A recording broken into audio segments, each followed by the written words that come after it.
So you've heard about crypto, you've heard about Solana, and now you've heard about Jupiter. Well, your first step is you need a wallet. So let's show you how to grab a wallet. Essentially, a wallet, such as Solflare, is what allows you to access your crypto tokens. The Solana blockchain is a little bit like a bank. A bank holds your money, or in this case, your tokens, and then your wallet is what allows you, like a bank account, to access your tokens. Either put tokens into it or send tokens out of it. So as we can see, there's all these different tokens in this particular wallet. You probably won't know what these are now, but you will in future tutorials. Go to jupe.ag and then come up to the right-hand side up the top, click Welcome to Solana.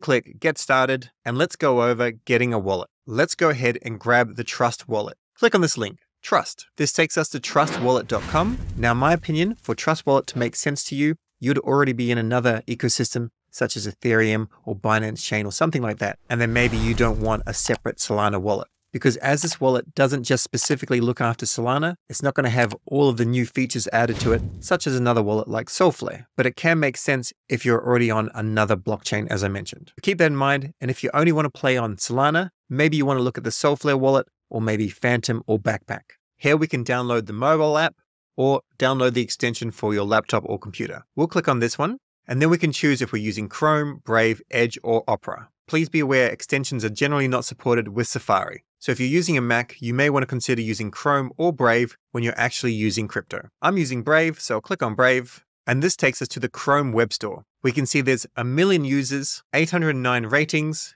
and 3.6 stars out of 5. We'll click Add to Brave, and then you can see what it can do. This is pretty standard. If you want more information, you can just scroll on down and read all about that, but we'll click Add Extension. Now, I'm assuming this is your first time into crypto, so we're going to go with create a new wallet. But if you're already in crypto, maybe you have what's called a secret phrase, in which case you can import it here. And if you have a Ledger wallet such as this one, then you can go and connect your Ledger wallet right here. But we'll go create a new wallet, and then we'll create a password. I like to use password managers such as 1Password, but you can do what you like. For best security though, you want something very decent. Confirm the new password and make sure it fits this here and that you've recorded it safely and securely.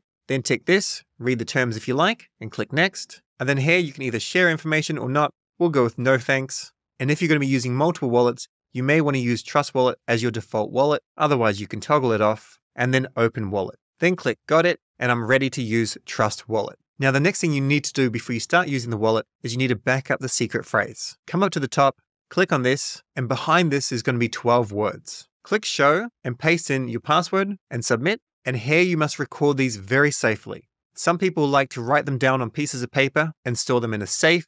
Some like to save them in password managers, but in general, it must be safe and secure. Please don't take a screenshot of it or a photo of it or email it to yourself, because if anyone ever has this secret recovery phrase, they will be able to access your crypto. They do not need your password, they only need this. The password just prevents unauthorized access if someone has access to, say, your computer. Now we have to put them in order where they should go. So word number 1 is mean, word 2 is obscure, 3 is century, and so on until all 12 match. And then click Next, and we're good to go. Now this wallet works with multiple blockchains, and you may prefer to have a dedicated wallet that only works with Solana. To get started to use Jupiter, you'll need to send some crypto into this wallet. What we can do is come up to the top, you'll see the Ethereum logo. If we click on this and scroll on down all the way to the bottom, we still have Solana, it's ticked by default. Now, as I mentioned at the beginning, this wallet's more suitable if you're going to be using different blockchains. Maybe you're using Ethereum or Binance Chain, and now you're coming to Solana. To receive Solana, we need to click on Manage Crypto, and we need to type in Sol. Then toggle on Solana, then click Back, and now click Receive, click on Sol, and we have here our wallet address. We copy this address and we can go to another wallet or maybe a centralized exchange such as Binance, Bybit, Coinbase, etc. and we can send crypto to this wallet. But more on that in another tutorial. That's all for this tutorial. Keep on leveling up your knowledge with Solana, crypto, and of course, Jupiter. Catch you in the next tutorial.